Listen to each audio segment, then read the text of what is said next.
நலம் வாழ என் நாடும் என் வாழ்த்துக்கள். தமிழ் கூறும் பல்லாண்டு என் வார்த்தைகள்.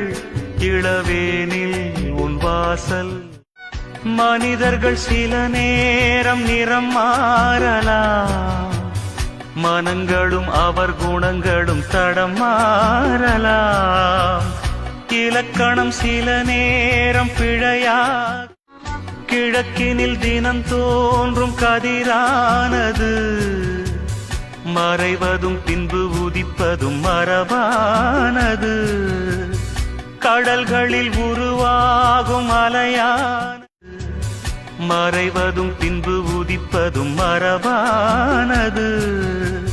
கடல்களில் உருவாகும் அலையானது விழுவதும் பின்பு எழுவதும் இயல்பா.